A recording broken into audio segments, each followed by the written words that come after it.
राधे राधे, जय माता दी।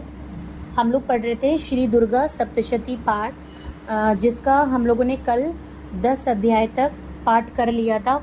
आज हम लोग एकादशोध्याय पढ़ेंगे, यानी कि 11वां अध्याय। देवताओं द्वारा देवी की स्तुति तथा देवी द्वारा देवताओं को वरदान। मैं भुवनेश्वरी देवी का ध्यान करता हूँ। उनके श्री अंगों की आभा प्रभात काल के सूर्य के समान है और मस्तक पर चंद्रमा का मुकुट है। वे उभरे हुए स्तनों और 3 नेत्रों से युक्त हैं। उनके मुख पर मुस्कान की छटा छाई रहती है और हाथों में वरद अंकुश पाश एवं अभय मुद्रा शोभा पाते हैं। ऋषि कहते हैं, देवी के द्वारा वहाँ महादैत्यपति शुंभ के मारे जाने पर इंद्र आदि देवता अग्नि को आगे करके उन कात्यायनी देवी को स्तुति करने लगे। उस समय अभीष्ट की प्राप्ति होने से उनके मुख कमल दमक उठे थे और उनके प्रकाश से दिशाएं भी जगमगा उठी थीं। देवता बोले, शरणागत की पीड़ा दूर करने वाली देवी हम पर प्रसन्न होवो। संपूर्ण जगत की माता प्रसन्न होवो।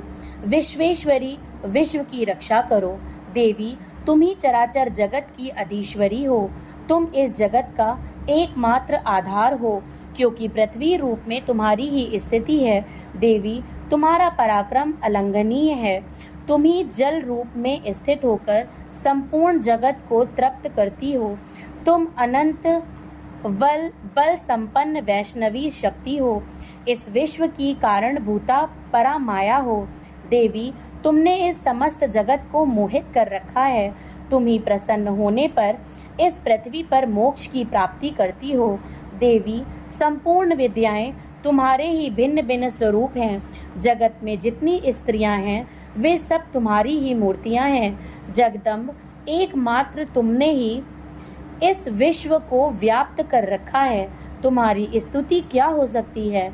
तुम तो स्तवन करने योग्य पदार्थों से परे एवं परावाणी हो।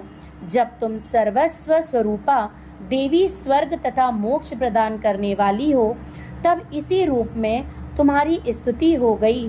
तुम्हारी स्तुति के लिए इससे अच्छी उक्तियां और क्या हो सकती हैं? बुद्धि रूप से सब लोगों के हृदय में विराजमान रहने वाली तथा स्वर्ग एवं मोक्ष प्रदान करने वाली नारायणी देवी, तुम्हें नमस्कार है।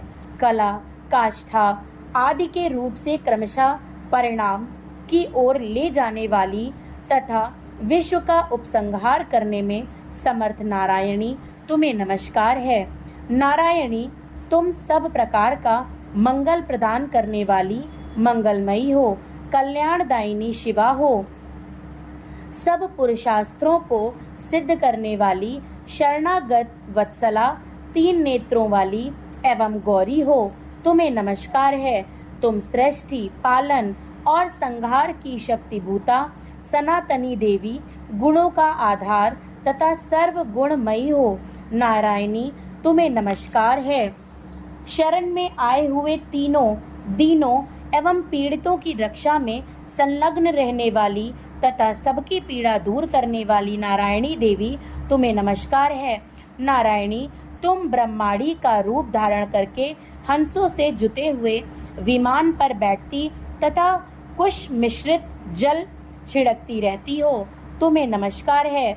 महेश्वरी रूप से त्रिशूल, चंद्रमा एवं सर्प को धारण करने वाली तथा महान वृषभ की पीठ पर बैठने वाली नारायणी देवी, तुम्हें नमस्कार है।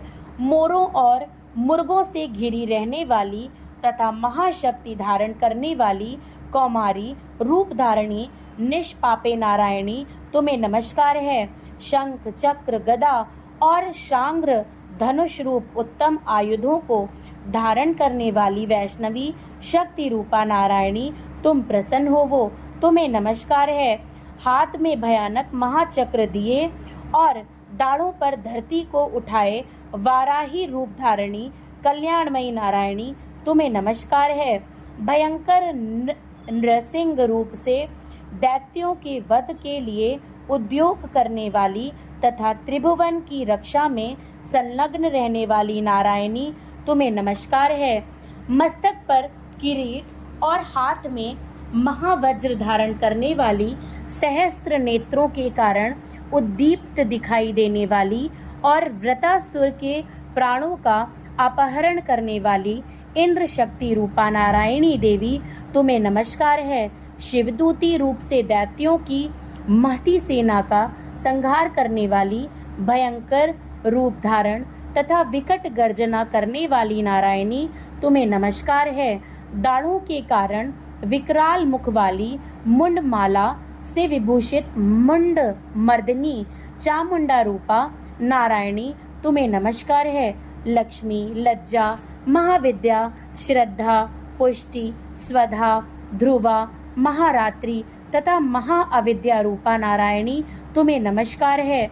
मेधा, सरस्वती, वरा, भूति, बाभ्रवी, तामसी, नियता तथा ईशा रूपिणी नारायणी तुम्हें नमस्कार है। सर्व स्वरूपा, सर्वेश्वरी तथा सब प्रकार की शक्तियों से संपन्न दिव्य रूपा दुर्गे देवी, सब भयों से हमारी रक्षा करो तुम्हें नमस्कार है। कात्यायनी, यह 3 लोचनों से विभूषित तुम्हारा सौम्य मुख सब प्रकार से भयों से हमारी रक्षा करे तुम्हें नमस्कार है। भद्रकाली, ज्वालाओं के कारण विकराल प्रतीत होने वाला, अत्यंत भयंकर और समस्त असुरों का संहार करने वाला तुम्हारा त्रिशूल भय से हमें बचाए तुम्हें नमस्कार है। देवी, जो अपनी ध्वनि से संपूर्ण जगत को व्याप्त करके दैत्यों के तेज नष्ट किए देता है, वो तुम्हारा घंटा हम लोगों की पापों से उसी प्रकार रक्षा करे जैसे माता अपने पुत्रों की बुरे कर्मों से रक्षा करती है। चंडिके, तुम्हारे हाथों में सुशोभित खड्ग जो असुरों के रक्त और चर्बी से चर्चित है, हमारा मंगल करे हम तुम्हें नमस्कार करते हैं। देवी, तुम प्रसन्न होने पर सब रोगों को नष्ट कर देती हो और कुपित होने पर मनोवांछित सभी कामनाओं का नाश कर देती हो। जो लोग तुम्हारी शरण में जा चुके हैं उन पर विपत्ति तो आती ही नहीं। तुम्हारी शरण में गए हुए मनुष्य दूसरों को शरण देने वाले हो जाते हैं। देवी अंबिके, तुमने अपने स्वरूप को अनेक भागों में विभक्त करके नाना प्रकार के रूपों में जो इस समय इस धर्मद्रोही महादैत्यों का संहार किया है, वह सब दूसरी कौन कर सकती थी। विद्याओं में, ज्ञान को प्रकाशित करने वाले शास्त्रों में तथा आदि वाक्यों में तुम्हारे सिवा और किसका वर्णन है, तथा तुमको छोड़कर दूसरी कौन ऐसी शक्ति है जो इस विश्व को अज्ञान में घोर अंधकार से परिपूर्ण ममता रूपी गड्ढे में निरंतर भटका रही हो।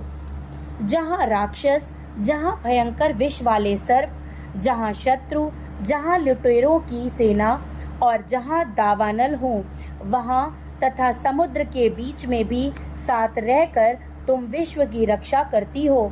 विश्वेश्वरी, तुम विश्व का पालन करती हो, विश्व रूपा हो, इसलिए संपूर्ण विश्व को धारण करती हो। तुम भगवान विश्वनाथ की भी वंदनीय हो। जो लोग भक्ति पूर्वक तुम्हारे सामने मस्तक झुकाते हैं वे संपूर्ण विश्व को आश्रय देने वाले होते हैं। देवी, प्रसन्न हो वो, जैसे इस समय असुरों का वध करके तुमने शीघ्र ही हमारी रक्षा की है, उसी प्रकार सदा हमें शत्रुओं के भय से बचाओ। संपूर्ण जगत का पाप नष्ट कर दो और उत्पात एवं पापों के फलस्वरूप प्राप्त होने वाले महामारी आदि बड़े बड़े उपद्रवों को शीघ्र दूर करो। विश्व की पीड़ा दूर करने वाली देवी, हम तुम्हारे चरणों पर पड़े हुए हैं, हम पर प्रसन्न हो वो। त्रिलोक निवासियों की पूजनीय परमेश्वरी, सब लोगों को वरदान दो। देवी बोली, देवताओं, मैं वर देने को तैयार हूँ। तुम्हारे मन में जिसकी इच्छा हो वह वर मांग लो। संसार के लिए उस उपकारक वर को मैं अवश्य दूंगी। देवता बोले, सर्वेश्वरी, तुम इसी प्रकार तीनों लोकों की समस्त बाधाओं को शांत करो और हमारे शत्रुओं का नाश करती रहो। देवी बोली, देवताओं, वैश्वत मनवंतर के 28वें युग में शुंभ और निशुंभ नामक 2 अन्य महादैत्य उत्पन्न होंगे। तब मैं नंदगोप के घर में उनकी पत्नी यशोदा के गर्भ से अवतीर्ण हो विंध्याचल में जाकर रहूंगी और उक्त दोनों असुरों का नाश करूंगी। फिर अत्यंत भयंकर रूप से पृथ्वी पर अवतार ले मैं वैप्रचित नाम वाले दानवों का वध करूंगी। उन भयंकर महादैत्यों को भक्षण करते समय मेरे दांत अनार के फूल की भांति लाल हो जाएंगे। तब स्वर्ग में देवता और मर्त्य लोक में मनुष्य सदा मेरी स्तुति करते मुझे रक्त दंतिका कहेंगे। फिर जब पृथ्वी पर 100 वर्षों के लिए वर्षा रुक जाएगी और पानी का अभाव हो जाएगा, उस समय मनुष्यों के स्तवन करने पर मैं पृथ्वी पर